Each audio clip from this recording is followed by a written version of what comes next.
Welcome to the Fundraising Leadership Podcast, episode 19. I'm Janice Cunning. And I'm David Landruli. Welcome, everybody. So we're going to talk today about being more productive. So David, Yes. why don't you tell us a little bit about the blog post that you put up last week? Sure. Well, it's called Extreme Productivity, Using Your Calendar for Everything. It's a radical approach to organizing your activities.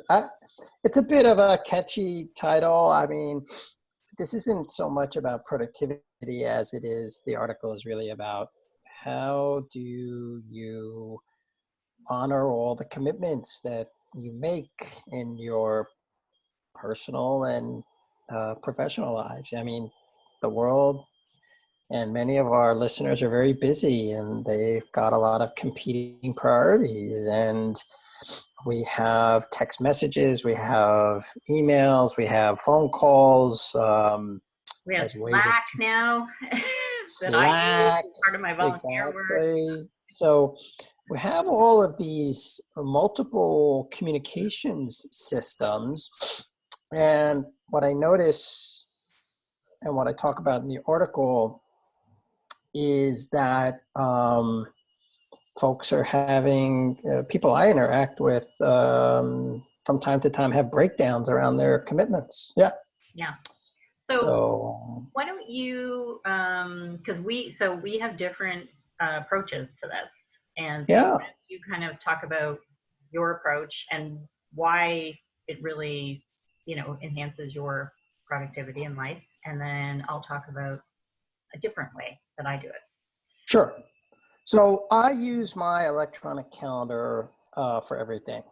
So, anything that requires an action on my part, an appointment, something I need to get out to someone, something I need to respond to. I also mentioned in the blog post a technique called do it, delegate it, delay it, or dump it. And that can be used with any system that you have for keeping track of things. But the basic premise is if I can handle something in 2 minutes, just handle it, like an email. If you're the right person to handle something,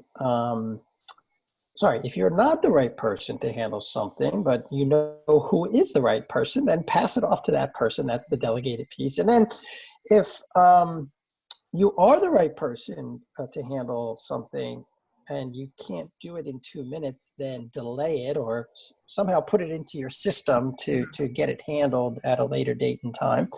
And then if it's neither urgent nor important, if the world is coming at you or if an item is coming at you and this isn't urgent or important, then just dump it. Yeah. Yeah. That's the one I think everyone needs more attention paid to. Yes, exactly.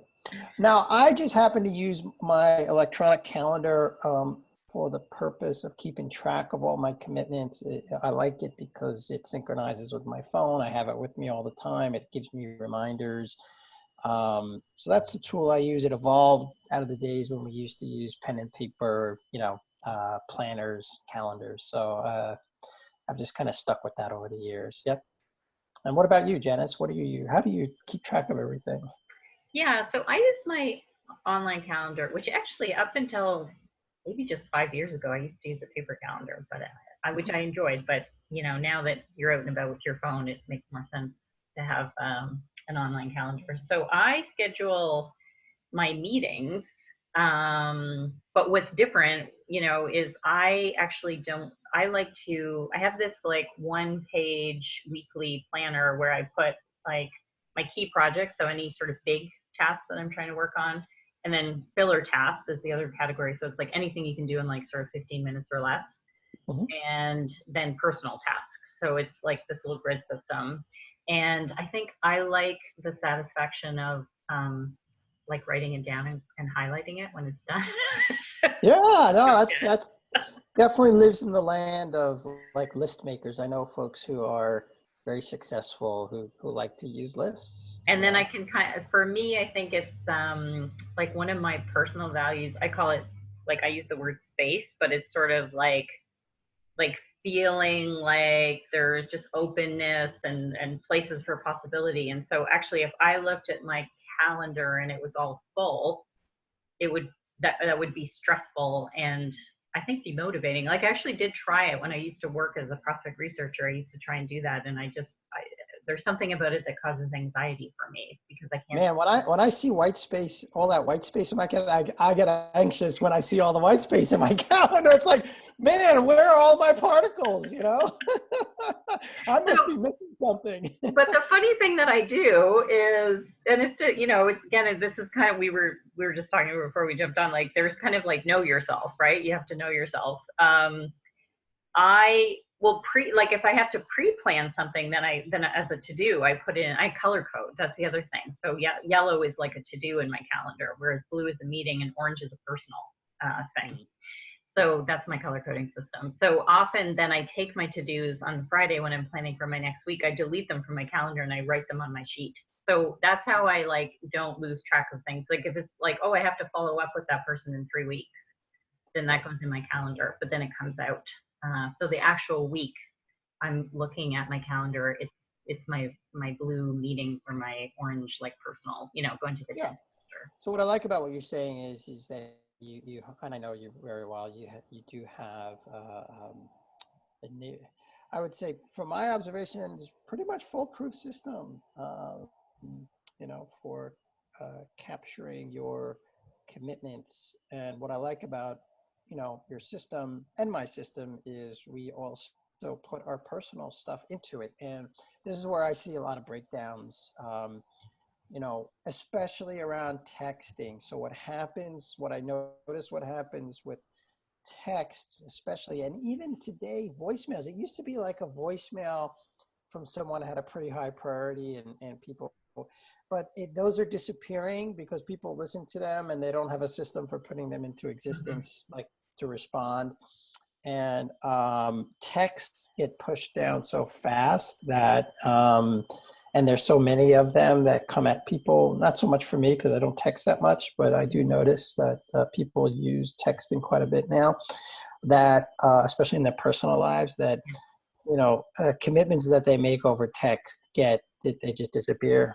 Yeah, or Facebook Messenger. That's what I have friends who like plan our social things through Facebook Messenger, but there's nothing like, it's not like an email that's sitting in your email box that you're like, oh yeah, right. You know, so yeah, I agree. Right.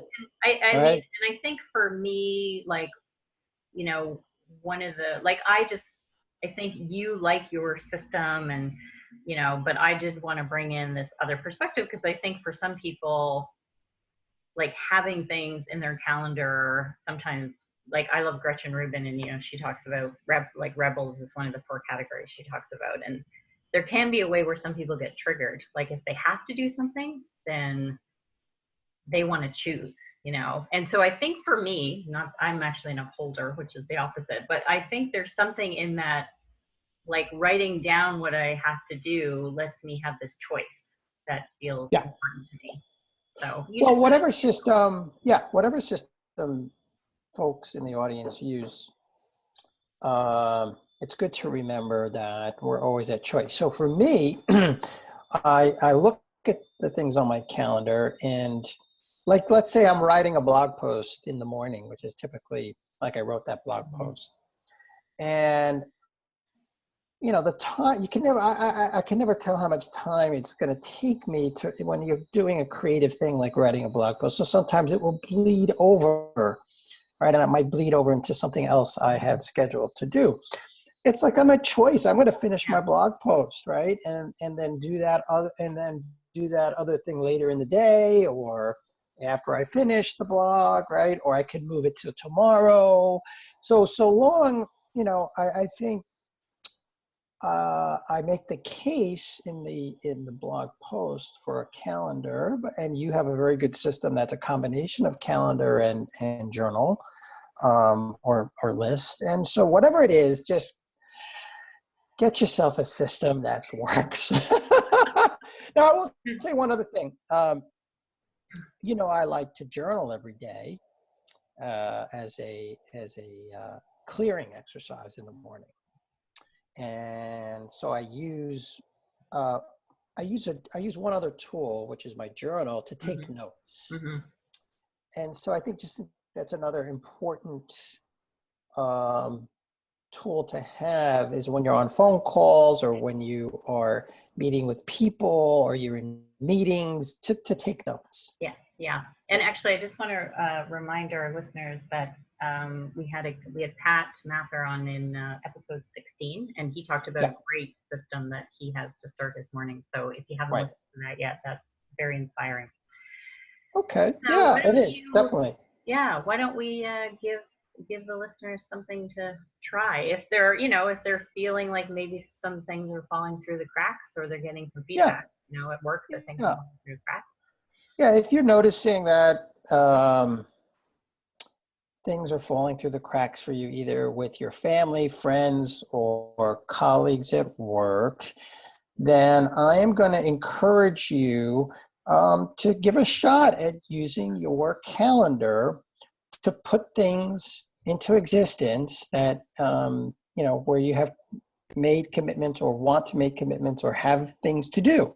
And just try that for 2 weeks and see Mm-hmm. how it works for you. And if you want to talk to me about it, just reach out to me.